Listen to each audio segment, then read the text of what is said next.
Hi everybody. Today I'm going to write stenography to an interview that my court reporting teacher did, asking me questions from 2021. So this is from back then.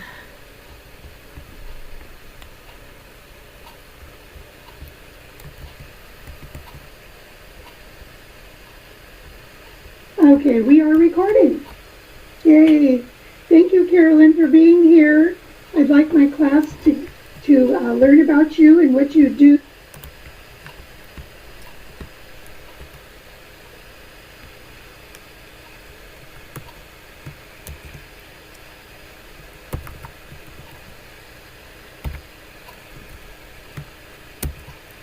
Okay, I want to change this to not lawyer to Linda.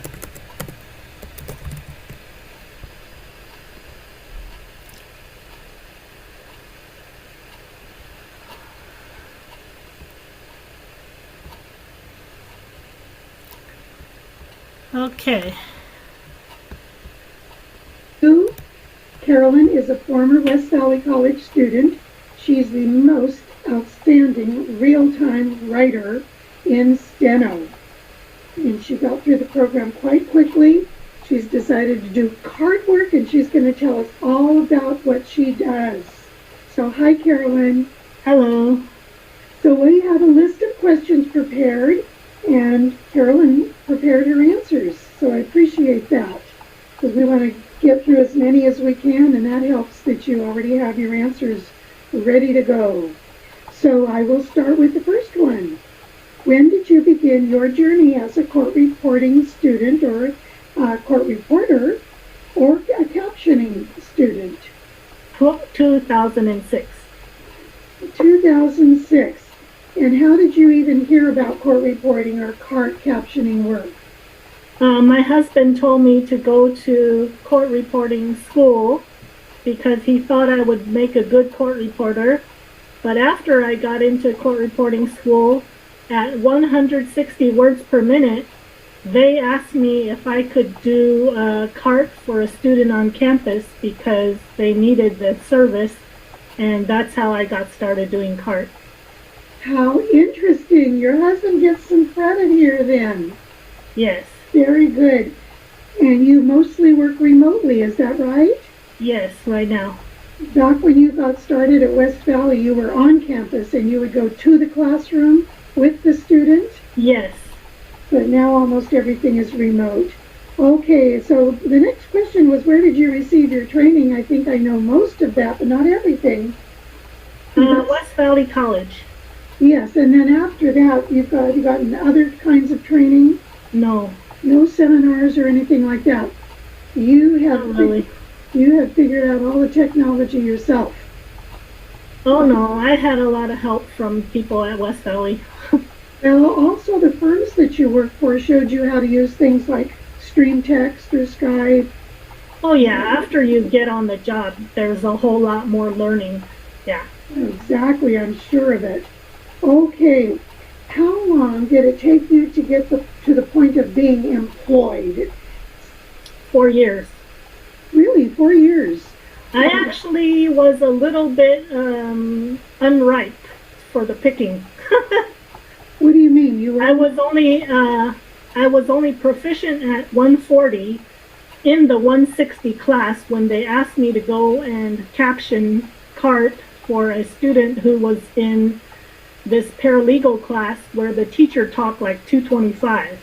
I know who you mean. So I basically brought my little trusty electronic recorder with me and recorded everything and did all of the drops by back-end backfill. Sure. Yeah, I know what you mean. I heard that she speaks really quickly for that paralegal course. I will want to tell my students that you once captioned a board of trustees meeting for the college. Do you remember that? Yeah. We were in the big board of trustees room, and there were people on the board of trustees. Some of them were attorneys, and they saw your real time coming up, and one of the attorneys said that was the best real time he'd ever seen. Do you remember that? Yeah, I do remember that. Yeah, she's really, really good. Okay, so you were able to start working at 160 approximately, but with Yeah. a lot of filling in probably. What do you think should be the speed to begin? It would have been better if I was at 200. Okay, that's the kind of the recommended speed. But to be employed, what are they looking for as a starting speed? If you are proficient at 160 and you can pass a 160 test, then that's good for starting. Okay, okay, because when in his presentation, he did mention something like that. I think he said 150, 160, but I'm not sure what kind of work he would give that person. Maybe would it be offline captioning? Oh no, it would still be just probably easier classes. Yeah, give them easier classes, yeah. Yeah. Okay, so how did you go about finding employment outside of Well, West like Valley? I said, the first job I was kind of asked by the school to fill the need. And then the second job, I went to De Anza College and applied for and had to take a real time test for 5 minutes, which then they let me in, and I was about 180 at that time. Then the third job, I went to San Jose City College and applied, and they let me in after they knew I was already working for West Valley and De Anza. The fourth job I found on JCR, the classifieds, and that was in the magazine back pages, and it was for teleperformance, which back then was rapid text. That's when I started doing remote because they are remote. Okay, And the fifth job, I got recruited on LinkedIn. So it's good to have a good LinkedIn page. And okay. So what kind of work do you do? Are they mostly educational or other kinds of meetings? I do STEM subjects. So that's science, technology, engineering, and mathematics. And I do remote part for also government meetings for counties and listen to different cities all over the United States talking about what they're, doing. And webinars, a lot of different kinds of webinars. And even the Biden administration, when they had their campaign, yeah, I also captioned for those. And also commencements, yeah, How did you get those jobs? Did you get them from one of the agencies? yeah, through the agencies. More than one. You work for more than one agency. Yeah, yeah, And you just take what you want, and the others you have to let go. yeah. Find somebody else. So mostly I do STEM classes. Like this semester I have physics, organic chemistry, general chemistry, calculus, computer science, architecture, biology, nursing, dentistry, med school, physiology, anatomy, stuff like that. What do you get in the way of prep for that? I don't do any prep because all I have to do is look on Google to see how stuff is spelled. Yeah. But after 10 years of doing this, everything's pretty much in my dictionary now. Okay. Very interesting. So it sounds like they're giving you the toughest jobs and hopefully paying you the highest rate. Yeah. And I understand that math is difficult to do because of all the equations. And you have taught math before. Yeah. So Yeah. for me, it's okay. I like math. Yes.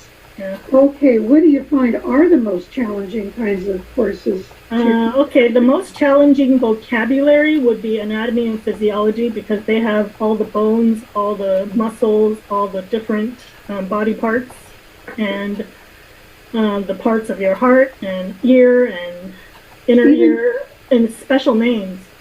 So anatomy and physiology, I would say, is vocabulary dense. Pharmacy has a ton of pharmaceutical companies and drug names. And astronomy has all those constellations and stuff. So those three are the hardest vocabulary wise.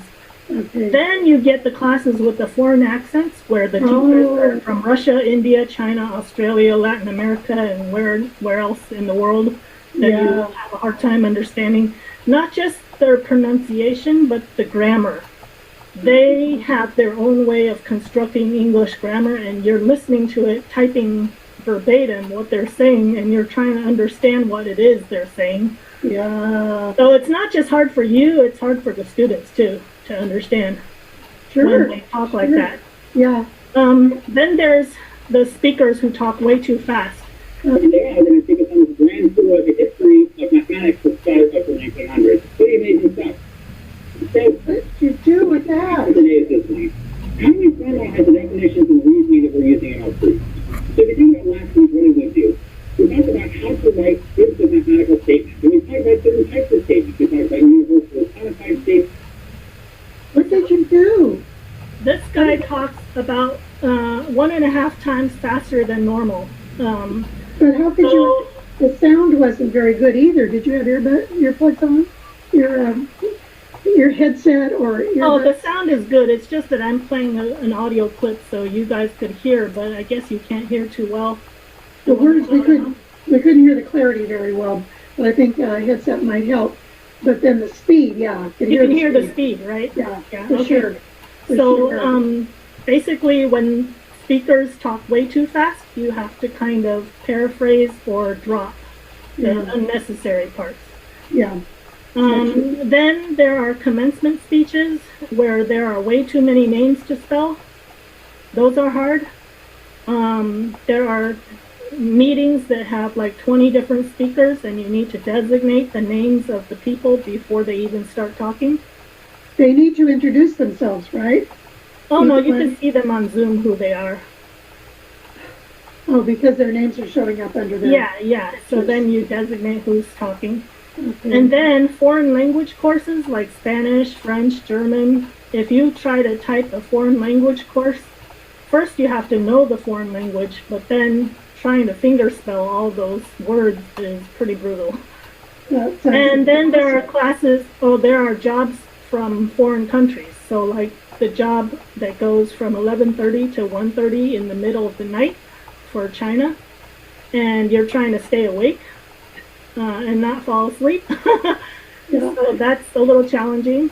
One more is when you're concentrating on dense technical words.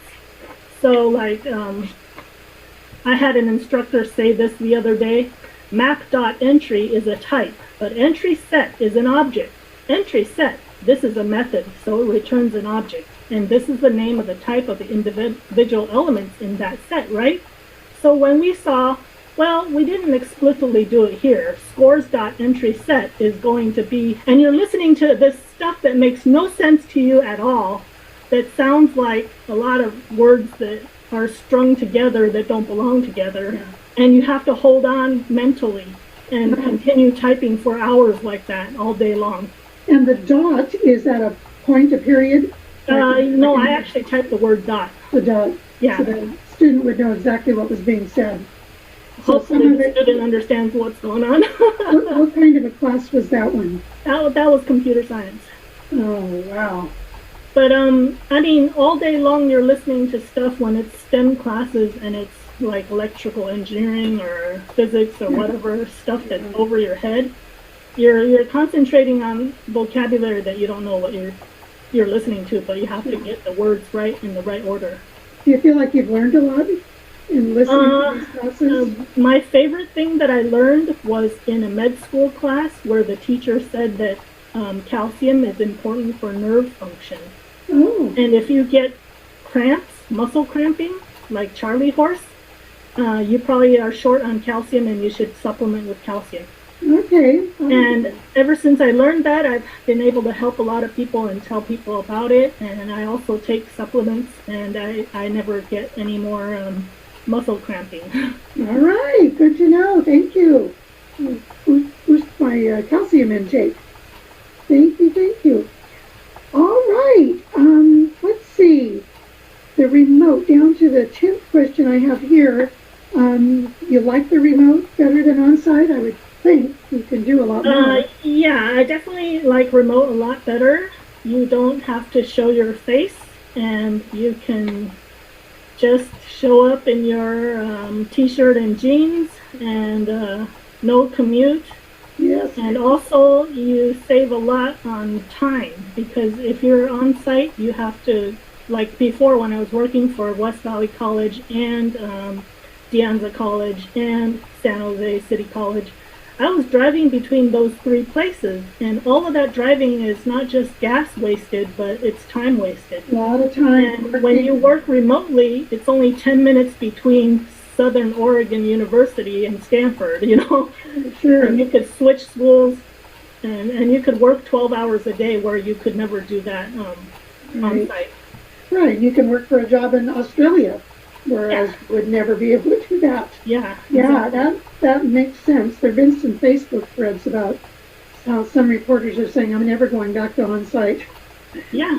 They love it. Yeah. You don't have to pay for your nice clothes either. Yes, exactly. I skipped over 8 and 9 because I think you did answer those. Yeah. Yeah, okay. Great. What is a typical daily routine for you? I guess it sounds like it's all over the place. Well, it depends on what day and what part of the year.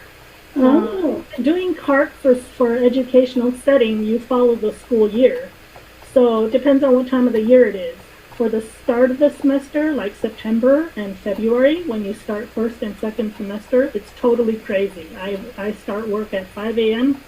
Monday to Thursday, and I work till about 10 p.m., 12 hours a day, captioning 12 hours a day, Monday to Thursday, and then Friday I only work half a day. And sometimes there's work on Saturday and Sunday as well.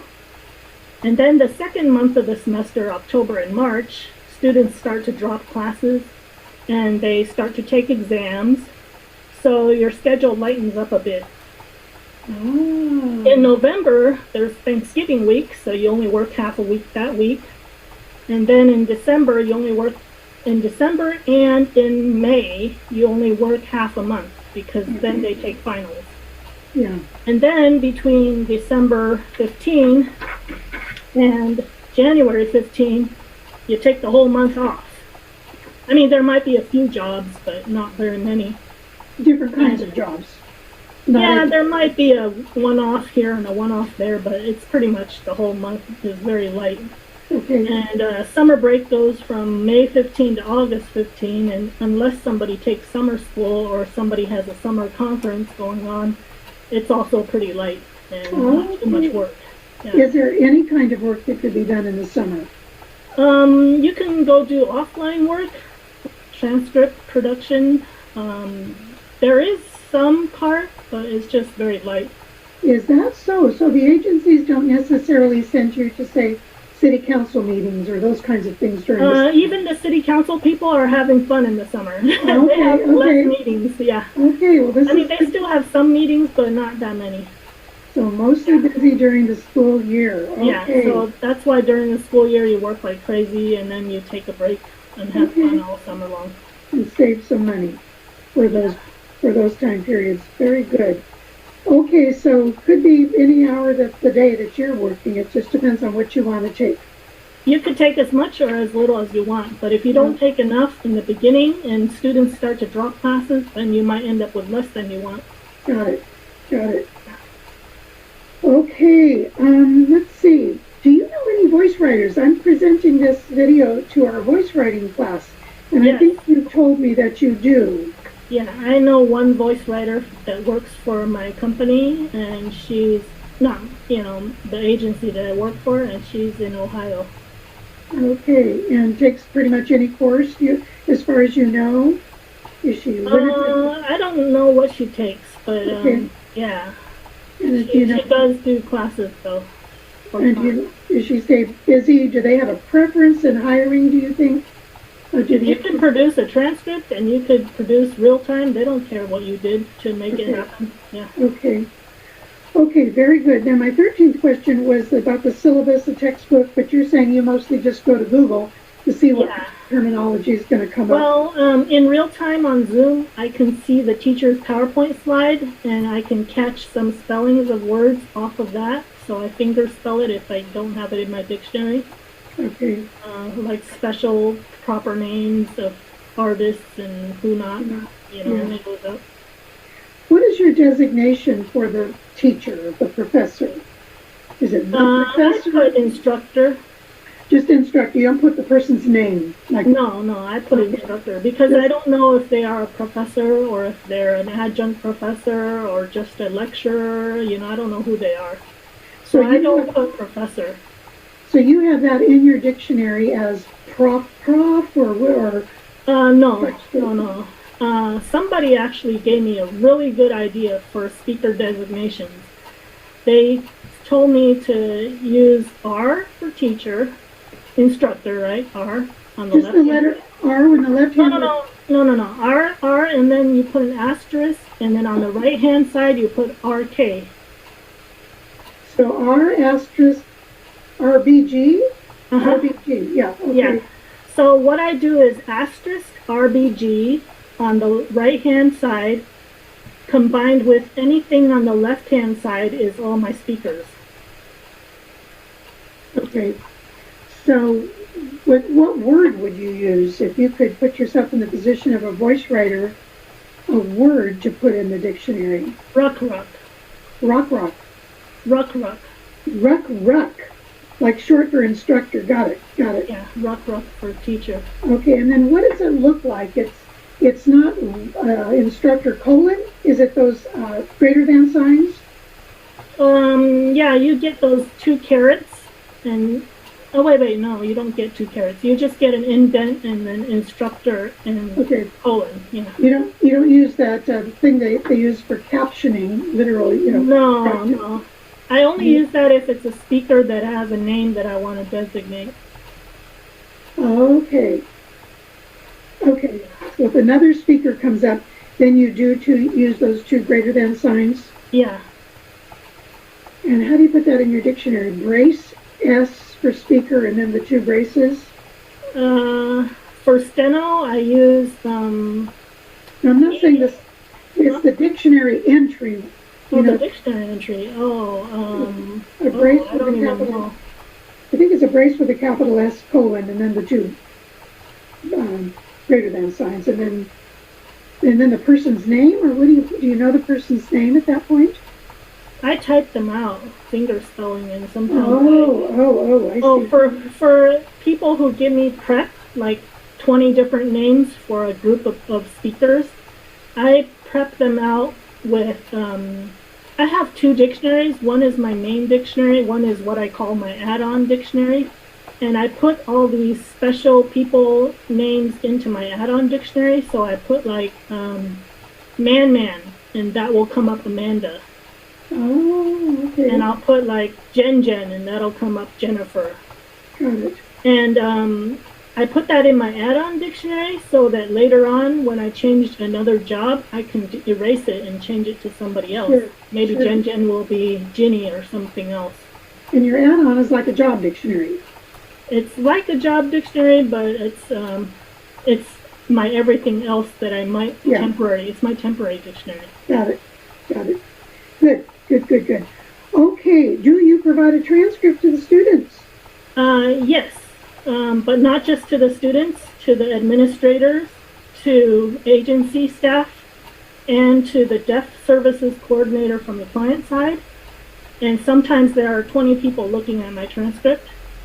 And if you are captioning in real time to the whole class, the whole class is looking on your Zoom.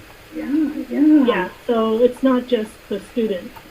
Are all those administrators and so on, are they seeing it real time, or are you giving them a transcript later? No, they have access later. You turn it in after you cleaned it up. You clean it up, you turn it in, Mm-hmm. and all those people will get it. Do you get paid extra for that prep? Nope. That's why you want to be good at real time.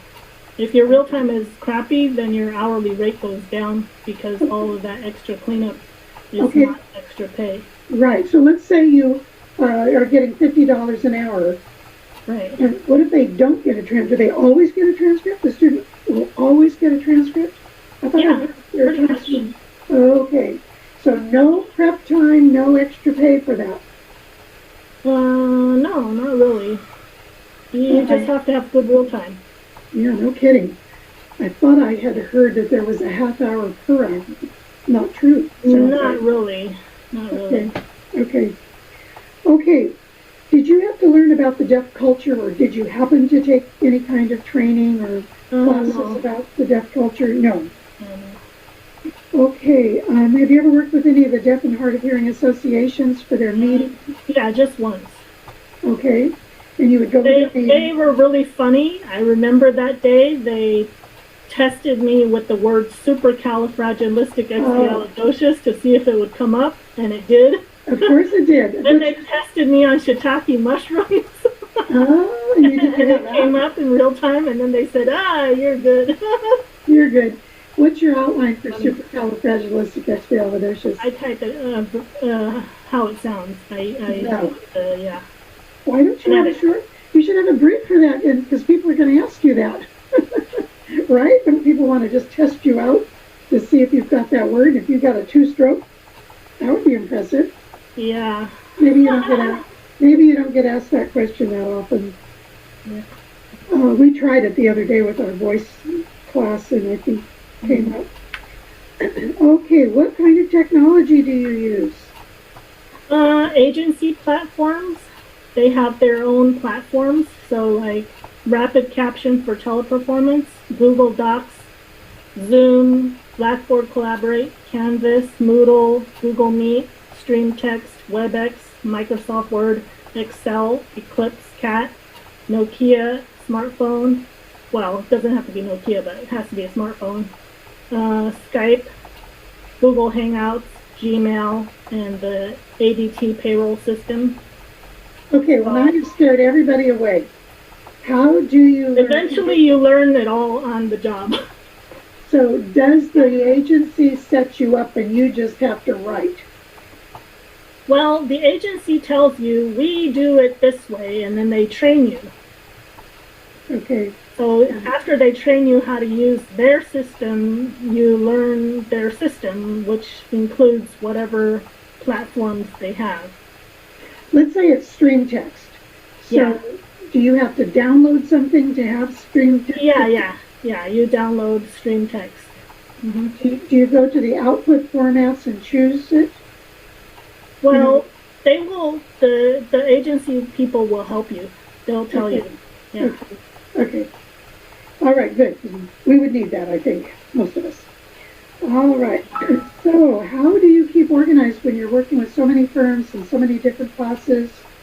Yeah, it's very important to keep organized because you don't want to send the wrong transcript to the wrong school, the wrong teacher, the wrong agency. You don't want to send the wrong thing to the Yeah, wrong person. yeah. And you also don't want to sign into the wrong class or not even know which class to sign in and have not enough time to switch between classes.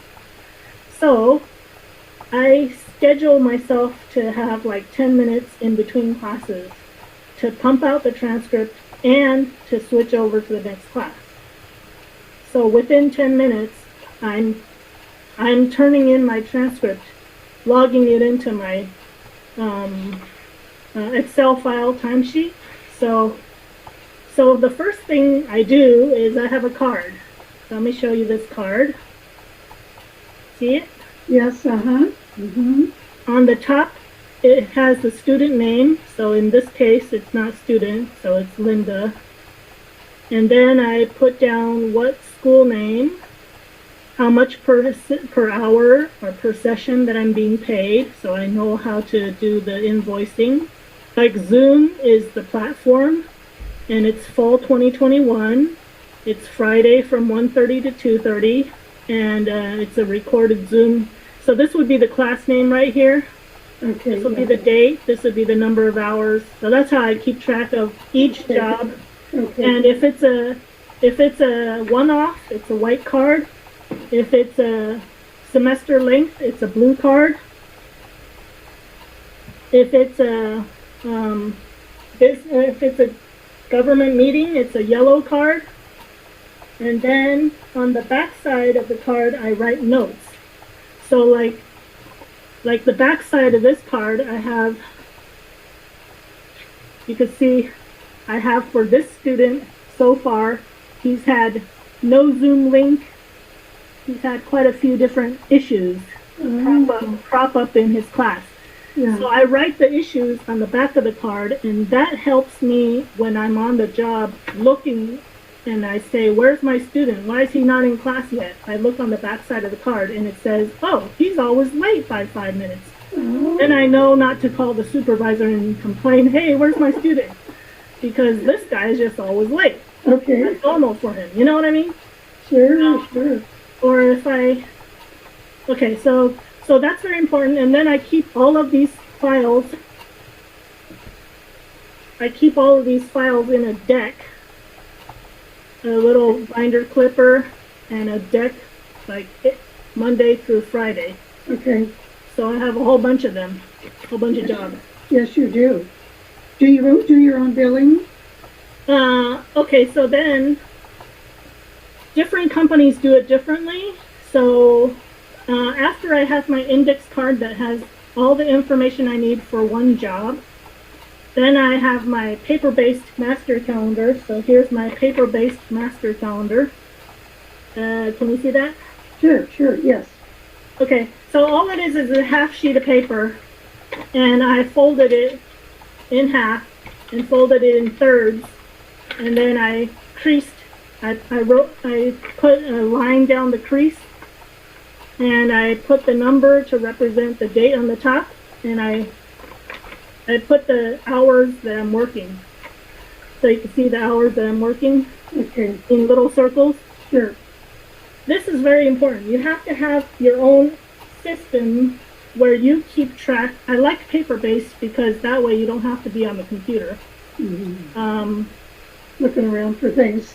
But the company, the agency does the billing, but you somehow The have agency, well, okay, see, if you work for multiple agencies, they all have their own schedule.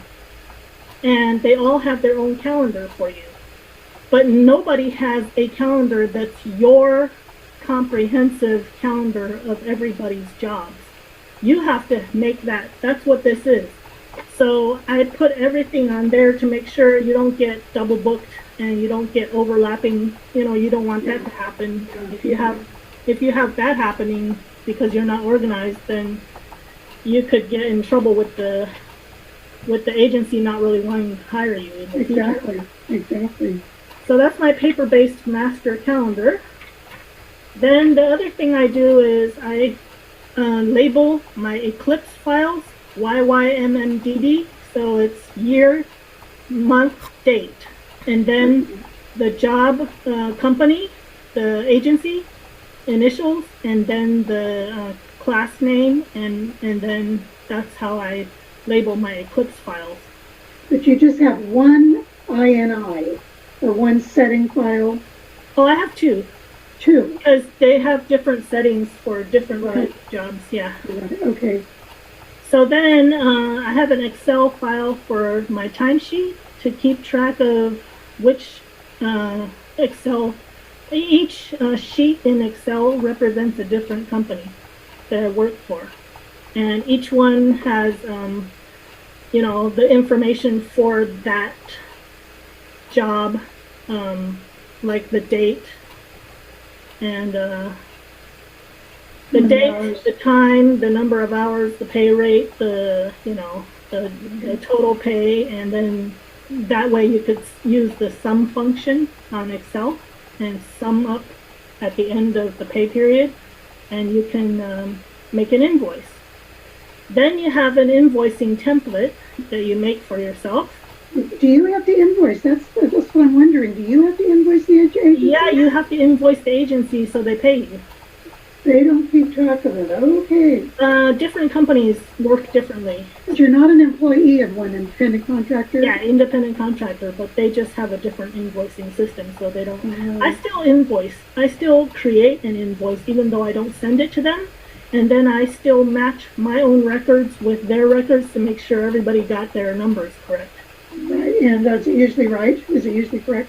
Yeah, there is somebody might make a mistake and forget to data entry and you got paid 0, and then you want to tell them, hello, your one item paid me 0 for whatever day, or overpaid me or whatever, Okay. Well, it sounds a little bit complicated, but it's extremely important. So, if you don't keep organized, you can get in trouble very fast because there are too many moving parts. Yeah, yeah.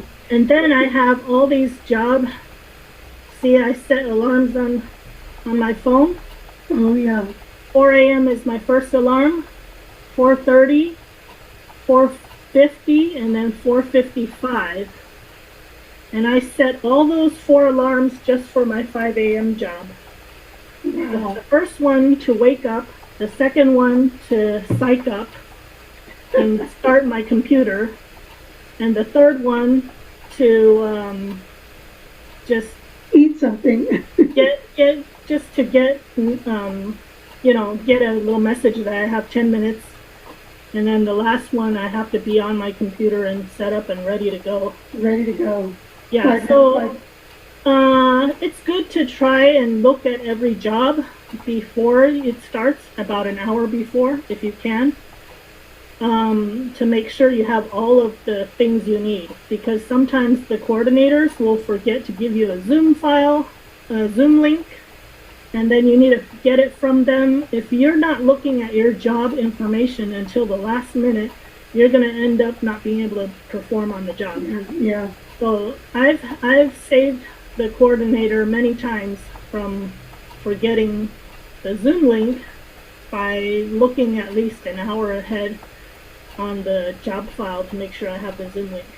How do you get in touch with them? If it's teleperformance, I Skype chat.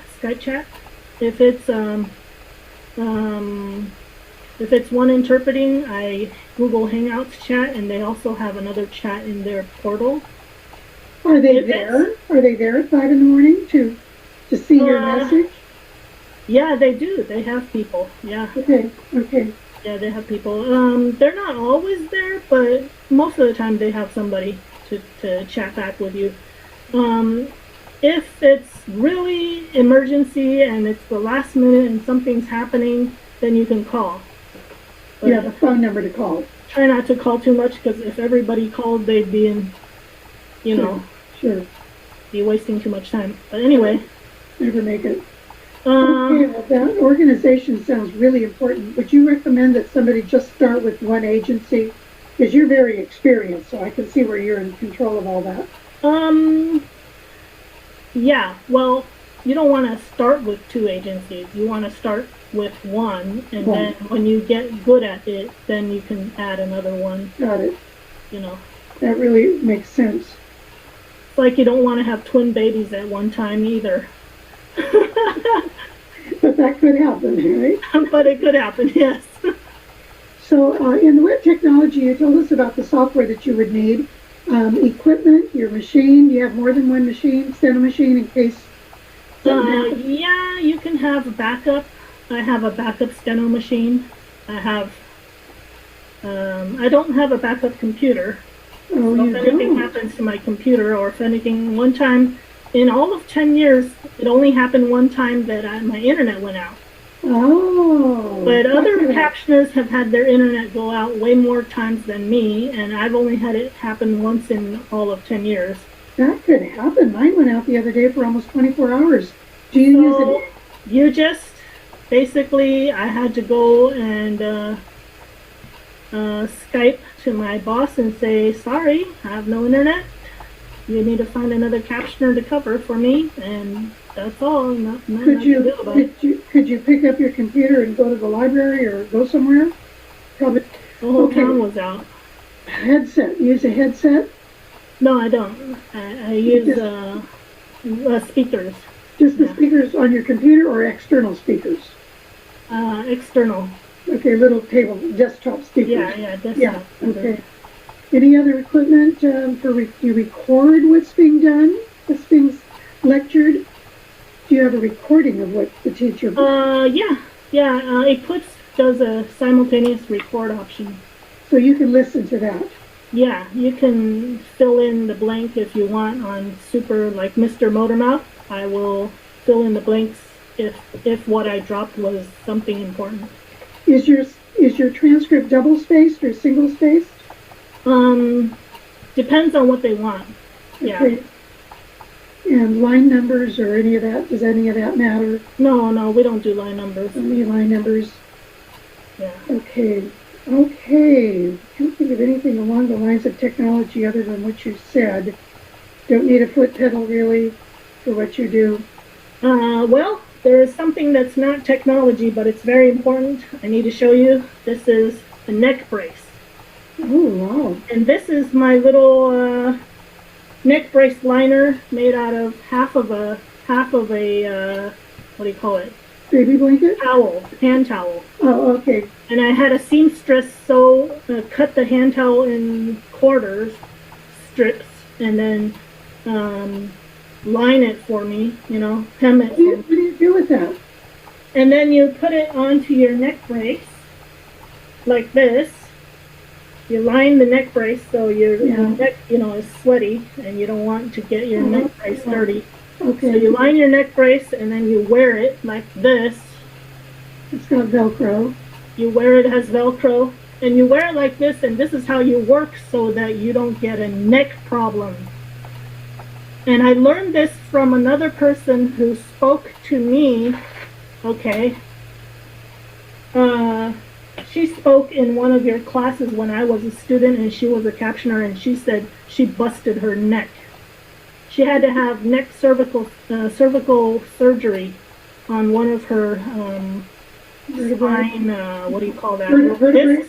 The discs, okay. Yeah, one of her neck discs came out because she was always hunched over her steno machine. Yeah. She did depositions, and she was looking at her little screen and doing that all the time with your head, the weight of your head, always in one position without a support to the neck, eventually it's bad for the spine. Well, you're in that same position a lot, so you have to be really careful about your back. So I wear the neck brace every time I work. Good. I'm wearing it. How about your arms? Wrists? Any wrist issues? I do a lot of briefs, so I don't have wrist issues. Oh, good. Shorten your writing. Yeah, so I actually type 12 hours a day with no problem. Okay, all right. Yeah. Good.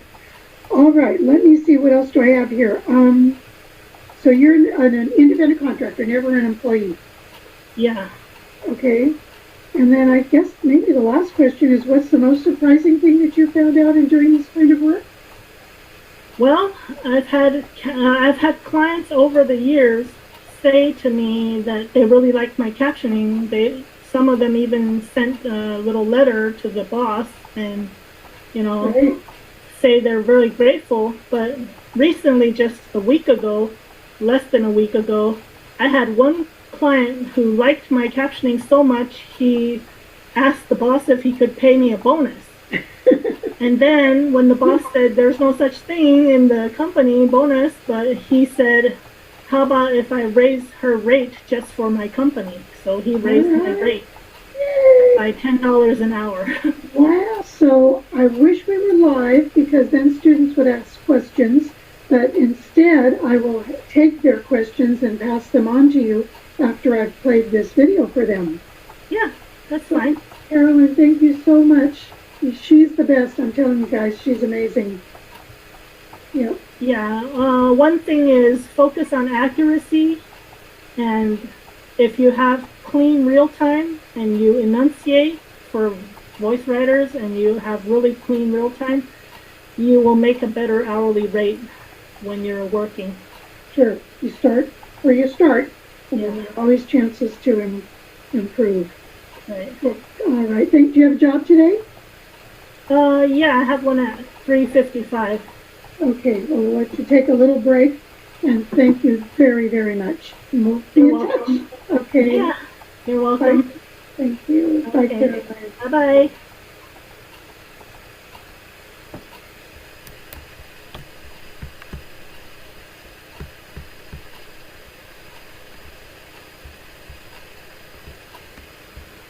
Okay, so that was from 2021.